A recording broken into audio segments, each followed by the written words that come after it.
को कुछ करके खिला दिया है, इसीलिए खाने पीने की जगह खामोशी से खून के घूंट पी पी कर रहना पड़ता है। मेहरून देखो तो सही, तुम्हारी बहू सुन तो नहीं रही है? हाँ हाँ, वो चुड़ैल अगर सुन ली ना तो जाकर शहजादे से सारी चुगलियां कर देगी। अरे फूफू ये सब छोड़ो और अपनी सहेली से चाय पानी का तो पूछो। हाँ हाँ, मैं उस चुड़ैल की वजह से अपनी सहेली को चाय पानी का पूछना भी भूल गई। चलो बदरून, हम बेडरूम में बैठकर चाय पीते हैं। मेहरून बहू से कह दो चाय बना दे। अमावस की काली रात जैसी चाय पीनी हो तो उस चुड़ैल से बनवाऊं? अरे नहीं नहीं, हम ही बना लेंगे और हम ही पी लेते हैं। चलो चलो।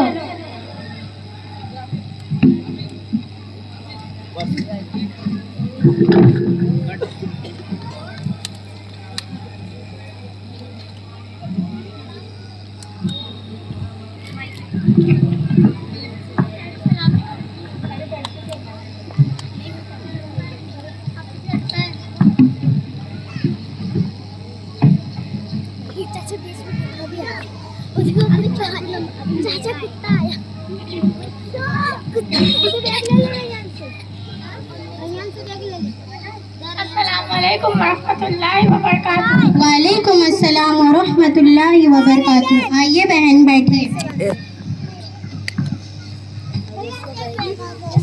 तुम कैसी हो मेरी प्यारी आयशा सहेली? ठीक भी हूँ, ठीक नहीं भी हूँ। अरे ये कैसी बीच वाली बात कर रही हो तुम? क्या बताऊँ, जब तक सास का साया चुड़ैल की तरह सर पर मुसल्लत है तब तक चैन कहाँ है। आयशा तुम कितनी खुशकिस्मत हो, तुम्हारे सर पर सास का साया है और तुम्हारे दरमियान सास जिंदा है। सना, क्या खुशकिस्मती की रट लगा रखी है। भला वो बहू चैन से कैसे रह सकती है जिसकी मेरी जैसी सास हो। एक बात बताऊं, औरतों की तारीख में सबसे खुशकिस्मत औरत कौन है? नहीं मालूम कौन है वो औरत? सारे इंसानों की माँ हजरत हव्वा अलैहिस्सलाम है। वो कैसे? क्योंकि उनकी कोई सास और ननद नहीं थी। आयशा तुम अपनी सास से इतनी परेशान क्यों हो? वो सास नहीं बल्कि खट्टी छाछ है, परेशानियों का घर है। जब देखो तब नाक चढ़ाए सर पर मुसल्लत रहती है। मैं खाऊं तब भी परेशानी, मैं पीऊं तब भी परेशानी, और मैं उठूं तब भी परेशानी, मैं बैठूं तब भी परेशानी। कुछ बोलूं तो लंबी जबान और कुछ ना बोलूं तो कम अकल जाहिल गूंगी। मेरे हर काम में नुक्ताचीनी, हिम्मत अफजाई के बोलतों से सपने में सुनने को ना मिले। अब तुम ही बताओ मैं क्या करूं और क्या ना करूं। छोड़ो, तुम बताओ तुम्हारा क्या हाल चाल है?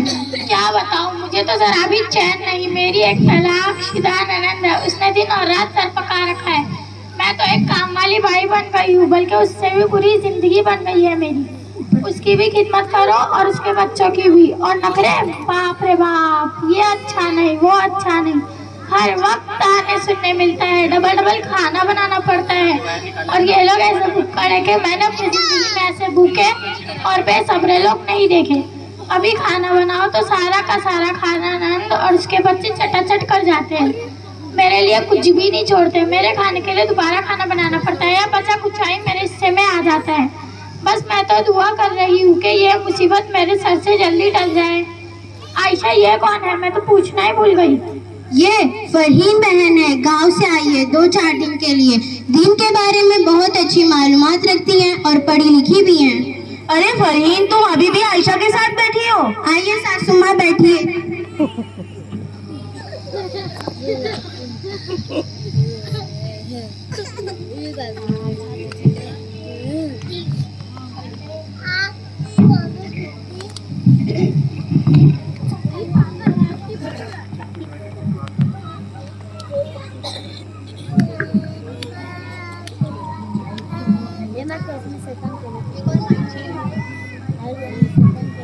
माफ करना बहन, हमने ध्यान नहीं दिया।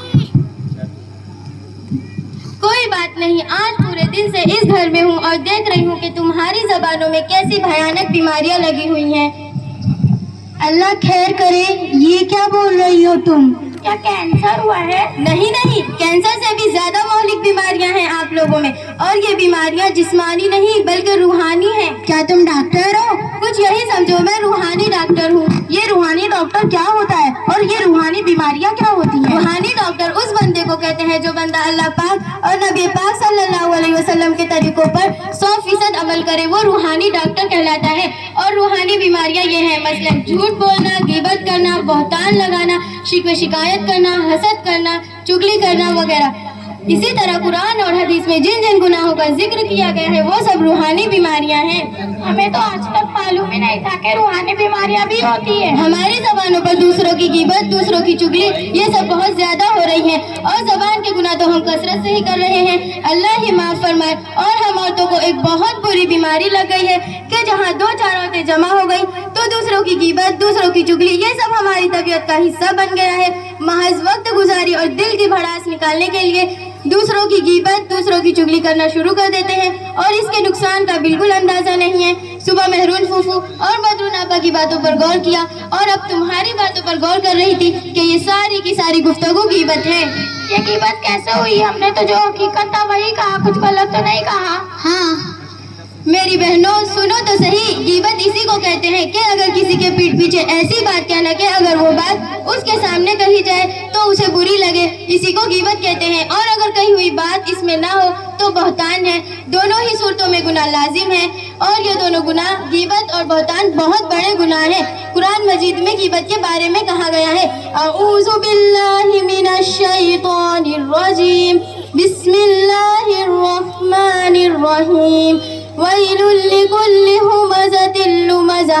बड़ी खराबी है उस शख्स की जो पीठ पीछे दूसरों पर ऐब लगाने वाला और मुंह पर ताने देने का आदी हो, यानी पीठ पीछे दूसरों के ऐब बयान करना गीबत है। और गीबत के बारे में बहुत सी अहादीस हैं। नबी पाक सल्लल्लाहु अलैहि वसल्लम ने फरमाया, जब मेरा रब मुझे मेराज पर ले गया तो मैं ऐसे लोगों के पास से गुजरा जिनके नाखून तांबे के थे। वो अपने चेहरों और सीनों को अपने तांबे के नाखूनों से नोच रहे थे। मैंने पूछा, ए जिब्राइल ये कौन लोग हैं? उन्होंने फरमाया, ये वो लोग हैं जो लोगों का गोश्त खाते थे, यानी उनकी गीबतें करते थे और उनकी इज्जतें पामाल करते थे। कितनी सख्त सजा है कि अपने ही नाखूनों से अपने ही जिस्म को नोचना है, कितनी तकलीफ दह सजा है। और एक रिवायत में है कि नबी पाक सल्लल्लाहु अलैहि वसल्लम ने फरमाया, लोगों को नाक और मुंह के बल उन्हीं की बातें गिराएंगी। और गिबत जिना से भी बदतर है। वो कैसे? क्योंकि जब कोई इंसान जिना करेगा और जब उसको गुनाह का एहसास होगा तो वो अल्लाह पाक से माफी मांगेगा तो वो गुनाह माफ हो जाएगा। और गिबत में दोनों से माफी मांगना है, एक तो अल्लाह पाक से और दूसरा उस इंसान से जिसकी गिबत की गई थी। अगर उस इंसान ने माफ नहीं किया तो घाटा और खसारा ही है। तो देखो बहनों, गिबत के बारे में कितनी सख्त सजा और वईदें बयान की गई हैं। और ये गिबत इतनी बुरी है कि जितनी करो उतनी ही मिठास लाती है और करने में मजा मिलता है और जी चाहता है कि करते ही रहे। अल्लाह न करे मेरी बहनों, अगर किसी को इसकी आदत और लत लग गई तो उसकी आखिरत बर्बाद ही बर्बाद है। इसमें हमारी आखिरत क्यों बर्बाद होगी? क्योंकि जब हम किसी के पीठ पीछे बुराई करेंगे तो क़यामत के दिन हमारी नेकियां उसको दे दी जाएंगी जिसकी हमने गिबत की थी और हमारे नामे अमाल से नेकियां खाली हो जाएंगी। फिर भी अगर इसका हक बाकी रहा तो हमारे गुनाह उस पर लाद दिए जाएंगे। अरे फरीन, हमने तो बहुत लोगों की बुराइयां और गीबतें की है, तो अब हम क्या करें? सबसे पहले तो अल्लाह से तौबा करो और उस बंदे से माफी मांगो जिसकी आप लोगों ने गीबत की थी। अरे मेरी प्यारी फरीन, तुम्हारे समझाने से मुझे एहसास हुआ कि हम कितनी बड़ी गलती और गुनाह में मुब्तला थे और ऐसे भयानक और ईमानो अमाल को जला कर राख कर देने वाले गुनाह को सिर्फ टाइम पास, जबान का चटकारा और वक्त गुजारी का जरिया समझ रहे थे। अब मैं वादा करती हूँ कि आइंदा से किसी के भी पीठ पीछे किसी की बुराई नहीं करूँगी और तमाम गुनाहों के और जबान के गुनाहों के साथ साथ तमाम गुनाहों को भी छोड़ दूंगी। फरहीन बहन, अल्लाह आपको जज़ाए खैर दे। आपने तो हमारी आंखों पर से लगी पट्टी को खोल दिया। हमें तो मालूम ही नहीं था कि ये भी कोई गुनाह है। मैं अभी वादा करती हूँ कि मैं तमाम गुनाहों को छोड़ दूंगी। जज़ाकल्लाह खैरा फरीन, बहुत बहुत शुक्रिया कि तुमने हमको इतनी बड़ी गुनाह और जहन्नम के आग की ईंधन बनने से बचा लिया। सासू माँ, हमें माफ कर दीजिए, हमने आपकी पीठ पीछे बहुत सी बुराइयां की थी। हाँ बेटा, हमें भी माफ कर दो, हमने भी आपके पीठ पीछे बहुत सी बुराइयां की थी। अस्सलामु अलैकुम व रहमतुल्लाहि व बरकातुहू। वालेकुम अस्सलाम व रहमतुल्लाहि व बरकातुहू।